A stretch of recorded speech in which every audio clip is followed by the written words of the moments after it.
really like old home week. A couple of blokes in the studio used to come into the studio and talk to me. They've now moved on to bigger and better things. There's superstars of football, radio and television. Garry Lyon, Tim Watson, good morning. Good morning, Neil. Great to be here. You working on radio these days, Tim? Yes, I'm on just this little lowly radio station across town, SEN. Makes his own times. He says, I'll be back. These are my terms. If you can take me or leave me. And, of course, they just rolled the red carpet out and welcomed the great man back. I'm humbled to be in his presence. And what are you doing up this early on a Friday, just to see us? I'm always up and about early, Neil, on a Friday. He hasn't been home after the footy show. There's been a few people done that over the years. And, Tim, you made a reappearance on the footy show. What a great result. For Neil Danner for MND Freeze at the G.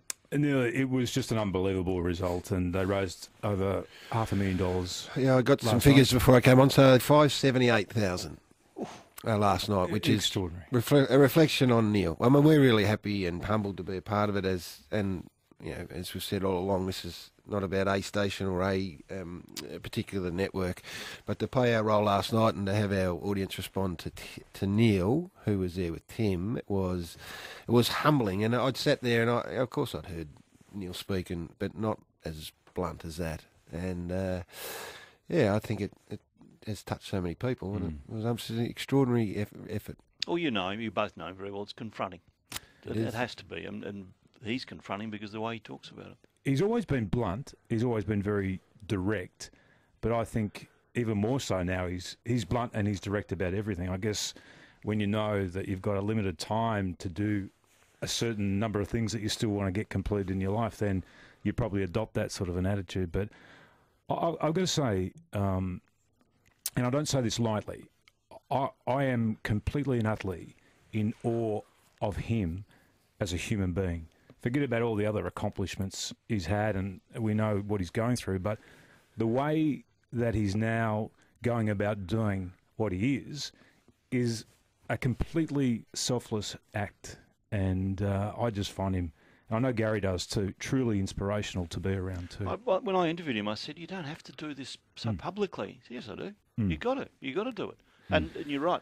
There are a lot of people with this sort of condition, and I've known a few over the years, and often it brings out this level of decency and determination and inspiration from people. Unless you're faced with this, you don't know how you're going to respond. I always would think my tendency would be to go away, and that would be it. But one of the things he said last night is he won't have a voice for much longer because of the way this thing works. And there's a limited time frame for him to get this message out, and that's why he's been so proactive. And it is, so as Tim said, it is humbling. Well, a surprise to see it crossing media and to see, you two being opponents in radio, TV and on a footy field, and Triple M and Ross Stevenson. Ross is up to 48 grand. But the reality is we all get on pretty well away from it, don't we? You're competitive, but you're not enemies. I think we are a legion of sworn enemies, by the way.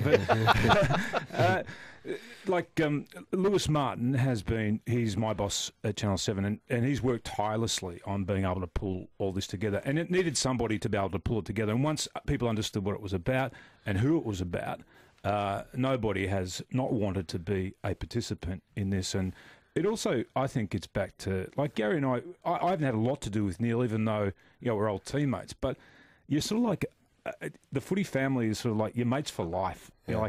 And you sort of, people come and go in your life, but if somebody calls out for help, then it's not just you that wants to participate in the help for that person, it's everybody, the whole football community.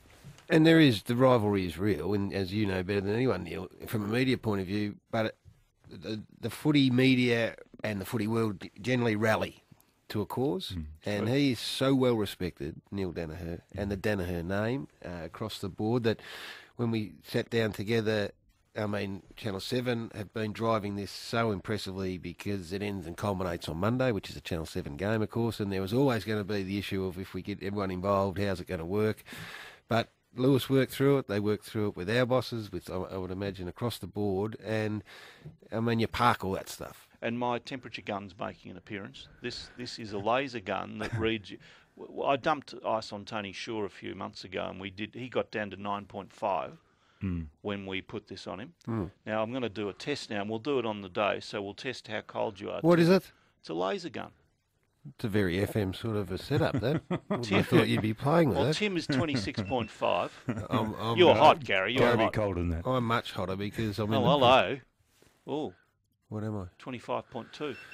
Well, Tim's been my childhood hero, so when I get in his presence, I'm in awe. 26.5, 25.2. I reckon you'll be down around the 8 and 9 by the time you get out of it on Monday. Well, Tim, what are you going with? What's your outfit? You're in your Gazy's Boomer I've stuff. got Andrew Gazer's Barcelona Boomer outfit, the number 10, so I've had to have it taken in a little bit, but I'm going to wear that when I go down the slide on Monday. What about you? 2 times you put in some money last night as well, so they're a sports clothing company, so I'll go and see what they've got in their kit, Wispy, and then away we go. All right. Guys, well done and all the best. They can still give too, Nilo. Yep. For mnd.com or freezemnd. freezemnd.com. Yep. And I hope a real big surge on Monday again. And well done to you too.